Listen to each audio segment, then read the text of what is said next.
ఆయన నీకోసమే న్యూసెన్స్ ఏంటి, గోల ఏంటి, అమ్మాయిలు ఏంటి, ఏంటి అసలు అరుపులు ఏంటి, డాన్సులు ఏంటి? నువ్వు డాన్స్ ఏదో వేసావు వెయిటింగ్ ఉక్క బొక్క. ఏమన్నా అల్లు అర్జున్ అయితే డాన్స్ అంటే వెయిట్ చేస్తాను. నువ్వు జీబ్రా అంటే అంత థియేటర్ పొలం జనాలు వచ్చేస్తారా? వినవా నేను చెప్పేది?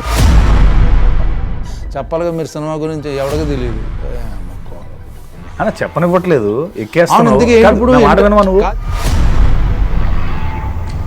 రవి బసూర్, కేజీఎఫ్, సలార్ మీకు ఎటగారం బాగా ఎక్కువైపోయింది మనం. మీరు ఉట్టిన పేర్లు వేసేసుకున్నా. సర్లే అన్న, నీలాగా ట్విట్టర్లో పోస్టులు పెట్టి డిలీట్ చేసే రకం కాదులే అన్న. నీకెందుకు లేదు చెప్పన్నా, నీ ప్రమోషన్ నీ యాక్టర్లే రావట్లేదు, హీరోయిన్లే రావట్లేదు. మళ్ళీ నేను ప్రియభావని శంకర్ న్యూజిలాండ్లో ఉందన్న, వచ్చేస్తుంది తను కూడా. బాగుంది, కవరింగ్ బాగా చేస్తున్నారు. ఫారెన్లో ఉన్నారు, అది కోయంబత్తూర్లో ఉన్నాడు. ముందు కలజోడి ప్రభాస్ అనుకుంటున్నారు, సలారు మ్యూజిక్ డైరెక్టర్ పెట్టుకుని మాస్ హీరో వెళ్ళిపోదాం అనుకున్నారు. ఇంత ఫస్ట్ మాట్లాడుతున్నాం. కాదు ఇంత ఏ సినిమా ఇది? చాలా దరిద్రంగా ఉంది.